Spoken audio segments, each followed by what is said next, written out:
Assalamualaikum warahmatullahi wabarakatuh.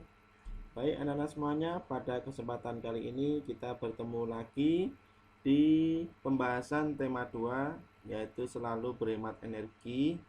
Masih di subtema yang sama, yaitu subtema 2.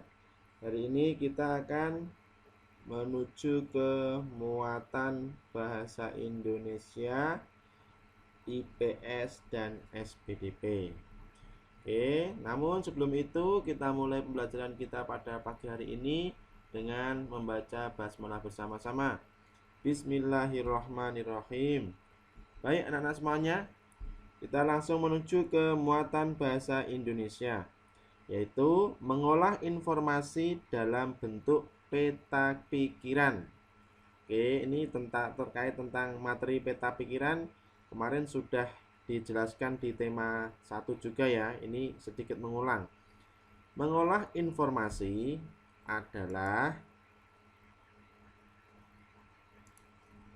mengolah sumber data berupa gambar atau teks menjadi sebuah informasi yang lebih jelas. Nah, jadi mengolah informasi itu mengolah sumber datanya itu bisa berupa gambar atau teks sehingga menjadi sebuah informasi yang jelas dan mudah dipahami.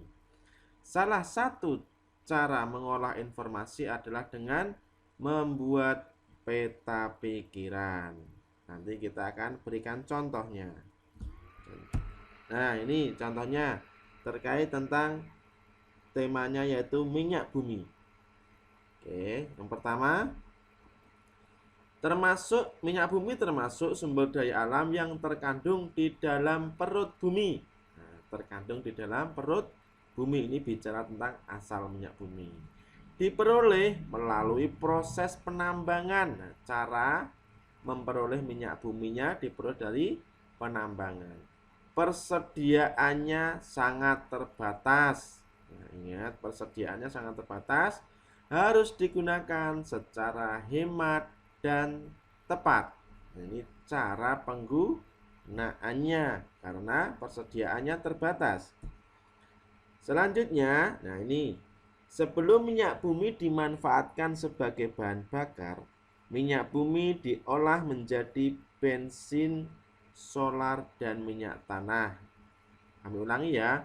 Sebelum minyak bumi dimanfaatkan sebagai bahan bakar, minyak bumi diolah terlebih dahulu menjadi bensin, solar, dan minyak tanah. Sehingga ketika sudah diolah, maka bisa kita fungsikan sebagai bahan bakar. Nah, ini manfaat minyak bumi. Nah, selanjutnya, sisa hasil pengolahan minyak bumi berupa parafin, plastik, dan aspal. Seperti ini. Nah, nanti dari materi atau judul terkait tentang minyak bumi ini tadi, nanti kita buat peta pikiran. Nah, sehingga informasi yang terdapat dalam teks tadi dan gambar itu mudah dipahami dengan jelas. Nah, ini dia peta pikiran. Jadi, minyak bumi temanya. Tadi bicara tentang apa? Tentang asal minyak bumi. Asalnya tadi dijelaskan dari perut bumi. Kemudian cara memperoleh minyak bumi. Tadi dijelaskan caranya dengan proses penambangan. Nah, kemudian hasil olahan minyak bumi, ini dipanah ya, berupa apa aja?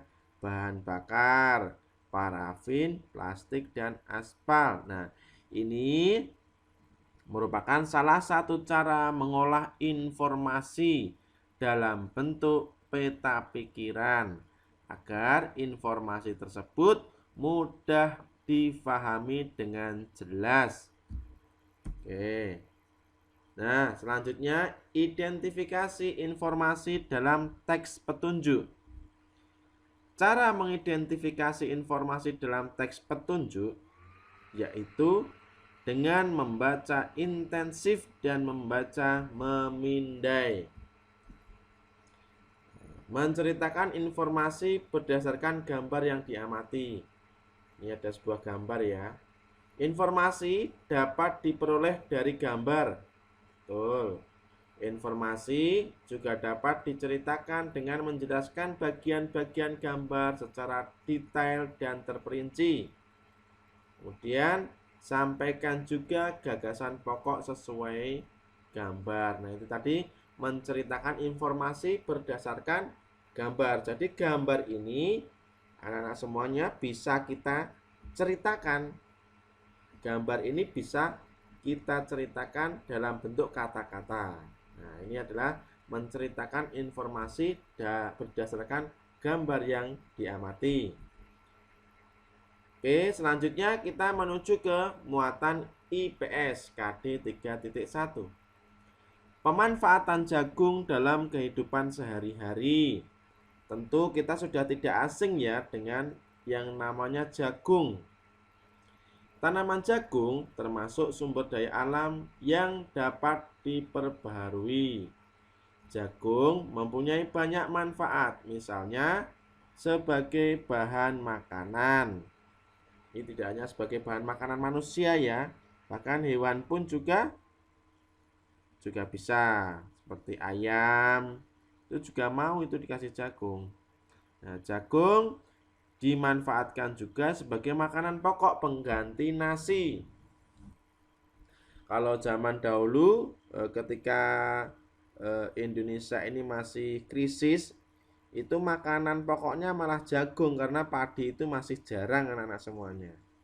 Nah, sekarang alhamdulillah padi sudah tercukupi ya, sehingga tiap hari kita semua sudah makan beras. Nah, jagung biasanya dibentukkan popcorn seperti ini.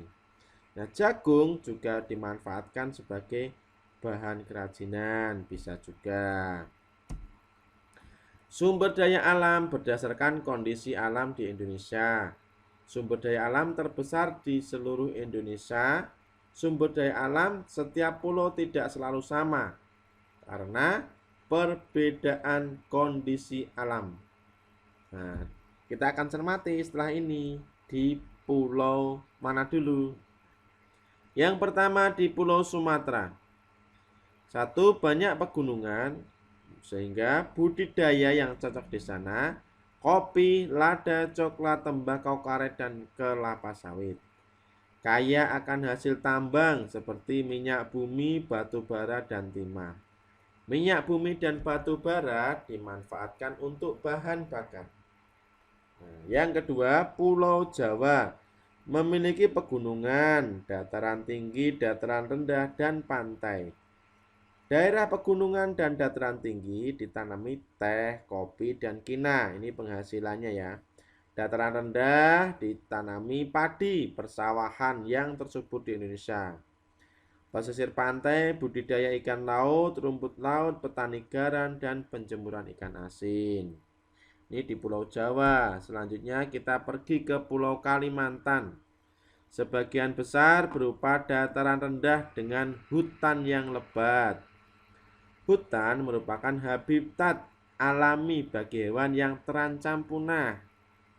Kemudian hutan Kalimantan dimanfaatkan untuk ditanami berbagai sumber daya alam seperti kelapa sawit, karet, dan rotan.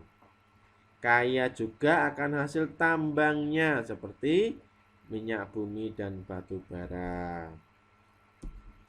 Pergi ke Sulawesi. Pulau Sulawesi yang pertama, hasil buminya banyak menghasilkan pala dan jagung. Jagung dimanfaatkan sebagai bahan makanan. Pala dimanfaatkan sebagai bumbu masakan. Sepanjang pantai Sulawesi dimanfaatkan untuk perkebunan kelapa. Banyak menghasilkan barang tambang seperti aspal. Aspal dimanfaatkan untuk pembuatan jalan raya. Ini dari Pulau Sulawesi. Nah, selanjutnya dari Pulau Papua. Sebagian besar wilayah berupa hutan konversi dan hutan lindung. Nah, kemudian sagu merupakan salah satu sumber daya alam Papua. Di sana sagu dimanfaatkan oleh masyarakat Papua sebagai makanan pokok. Selanjutnya menghasilkan rempah-rempah yang disukai di pasar internasional. Hasil tambang sangat beragam. emas, tembaga, logam. Emas untuk bahan baku pembuatan mata uang dan perhiasan seperti anting, cincin, kalung, dan gelang. Selanjutnya kita langsung menuju ke muatan seni budaya dan prakarya. KD 3.2. Baik. Nada, kita bicara nada ya. Nada yaitu bunyi yang beraturan. Jadi ketika kita bernyanyi kemudian diiringi musik yang beraturan, itu lantunan suara dan musik itu akan terdengar indah. Karena ada nada tadi. Nada yaitu diiringi oleh nada tadi, yaitu bunyi yang beraturan. Kemudian dalam nada itu terdapat nada tinggi dan nada rendah. Nada tinggi menunjukkan bahwasanya lagu itu dinyanyikan dalam suara yang tinggi, sebaliknya nada rendah. Nah, tinggi dan rendahnya nada ditentukan oleh frekuensi bunyi. Ini urutan tinggi rendahnya nada disebut tangga nada. Nanti anak-anak pasti ingat ya bunyi nada nada do re mi fa sol la si do. Nah, itu nanti ada tangganya itu. Nah, itu disebut tangga nada. Terdapat 7 nada yang menyusun tangga nada dari nada rendah ke nada tinggi. Nada yang ditulis dengan angka dinamakan not angka. Kalau nada yang ditulis dengan gambar dinamakan not balok. Nah, ini dia. Ini adalah tangga nada. Do, re, mi, fa, sol, la, si, do. Nah, nada tadi sudah ya, bunyi yang beraturan. Terdapat nada tinggi dan nada rendah. Urutan tinggi rendahnya nada disebut nada tangga nada. Nada yang tinggi menunjukkan suara semakin tinggi. Nada yang rendah menunjukkan suara semakin rendah. Selanjutnya kita akan belajar tentang tempo dalam lagu. Apa itu yang dimaksud dengan tempo? Tempo yaitu cepat lambatnya lagu saat dinyanyikan. Tanda tempo lagu berada di sebelah kiri atas dalam lagu. Tempo terdiri atas tempo lambat, sedang, dan cepat. Tempo lagu berhubungan dengan syair lagunya. Lagu yang bertempo cepat itu menunjukkan suasana gembira, kemegahan, semangat. Lagu bertempo lambat menunjukkan suasana sedih, khidmat. Kemudian alat untuk mengukur tempo lagu disebut metronome. Ini anak-anak diingat-ingat ya. Alat untuk mengukur tempo lagu disebut metronome.